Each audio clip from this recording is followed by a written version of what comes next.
In 73 BCE, a Thracian gladiator named Spartacus broke free from a training school in Capua and ignited the largest slave rebellion in Roman history. What began with 70 escaped gladiators grew into an army of over 120,000 rebels that terrorized the Roman Republic for 2 years. This wasn't just a story of rebellion. This was a war that nearly brought the mighty Roman Empire to its knees. Spartacus was born around 109 BCE in Thrace, a region known for producing fierce warriors.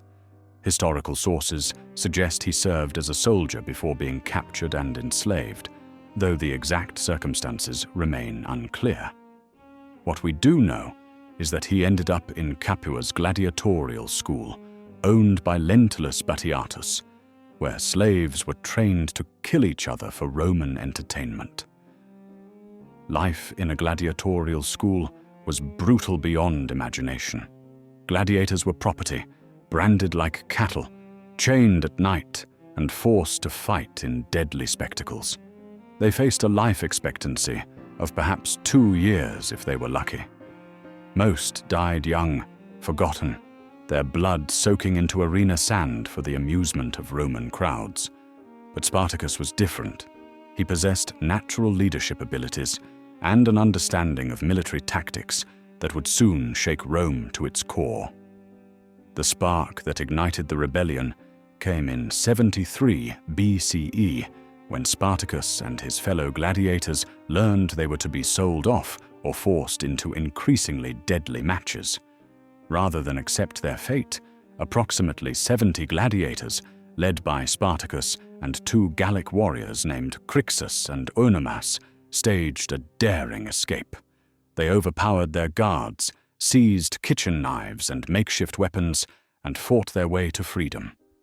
But Spartacus understood that freedom meant nothing if they could be easily recaptured. Instead of scattering to hide, he made a brilliant strategic decision. He led his small band to Mount Vesuvius, the volcanic mountain that offered natural defensive advantages. From this stronghold, they began raiding nearby estates, freeing slaves and recruiting followers. Word spread quickly through the Italian countryside that a gladiator army was offering freedom to anyone brave enough to join them. What happened next shocked the Roman world. Spartacus proved to be a military genius, combining guerrilla tactics with conventional warfare in ways that consistently outmaneuvered Roman forces.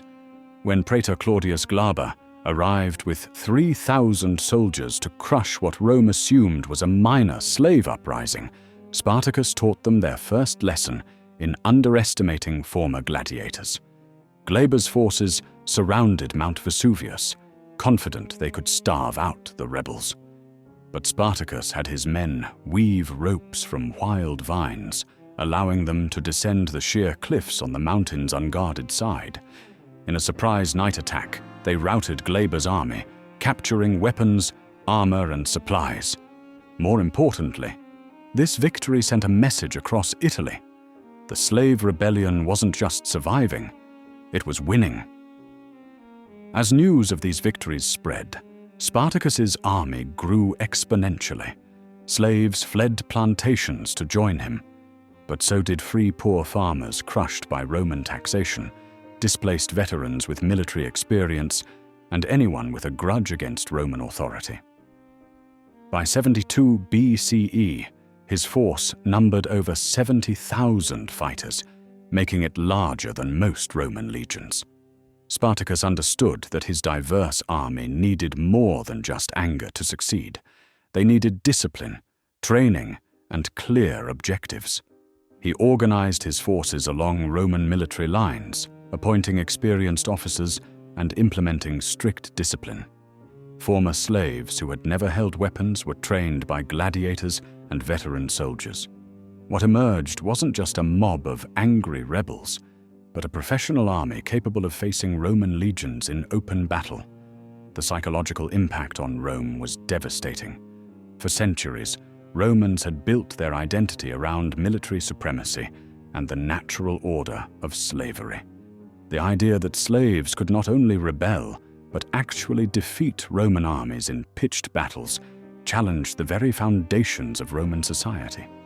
Panic spread through Italian cities as refugees fled north, carrying tales of a slave army that seemed unstoppable. Rome's response escalated dramatically. Praetor Verinius took command with 2 legions, but Spartacus outmaneuvered him repeatedly, defeating Roman forces in multiple engagements throughout 72 BCE.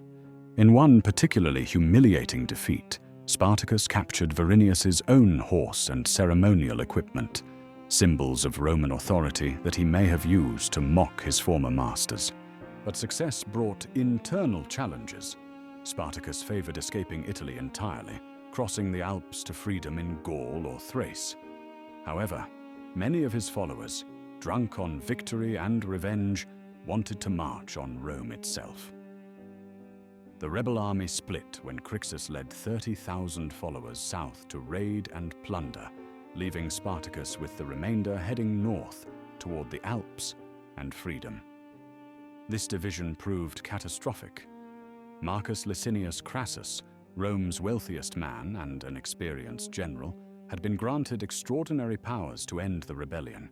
He crushed Crixus's force in southern Italy, killing Crixus and thousands of his followers. Suddenly, Spartacus faced a united Roman effort led by one of their most capable commanders, while his own army was divided and demoralized. Crassus employed different tactics than his predecessors. Instead of rushing into battle, he used Rome's superior resources to contain and gradually weaken the rebel army. He built a massive wall across the narrow peninsula of Bruttium, trapping Spartacus in southern Italy. This 37-mile fortification, complete with trenches and palisades, demonstrated Roman engineering at its most intimidating. Spartacus attempted to break out multiple times, even trying to negotiate passage to Sicily with Cilician pirates who ultimately betrayed him. Trapped and running out of supplies, his army began to fracture. Some followers deserted, others demanded immediate battle, and the unity that had made them so dangerous began to crumble. The final confrontation came in 71 BCE in Lucania. Spartacus, knowing that defeat meant certain death for him and enslavement for his surviving followers, chose to face Crassus in open battle. According to historical accounts, he killed his own horse before the battle, declaring that he would either win and capture a better one, or die fighting and have no need for horses at all. The battle was brutal and decisive. Despite fighting with desperate courage, Spartacus's forces were overwhelmed by superior Roman numbers and equipment. Spartacus himself died in the fighting, though his body was never found among the thousands of corpses that littered the battlefield. Crassus crucified 6,000 captured rebels along the Appian Way, their bodies serving as a grim reminder of what happened to those who challenged Roman authority. Spartacus's rebellion lasted less than 3 years, but its impact on Roman society was profound and lasting. He had proven that slaves were capable of military excellence, strategic thinking, and unified resistance. His army had defeated multiple Roman forces, controlled large portions of Italy, and forced Rome to commit enormous resources to crush the uprising. More importantly, Spartacus became a symbol that transcended his own time. His story inspired later slave revolts, and, centuries later, became a rallying cry for oppressed peoples worldwide. The gladiator who refused to accept his chains had shown that even the mightiest empires could be challenged by those they sought to crush. What do you think drove Spartacus to risk everything for freedom? Could his rebellion have actually succeeded if his army had remained united? Share your thoughts in the comments below, and don't forget to subscribe for more incredible stories from ancient history.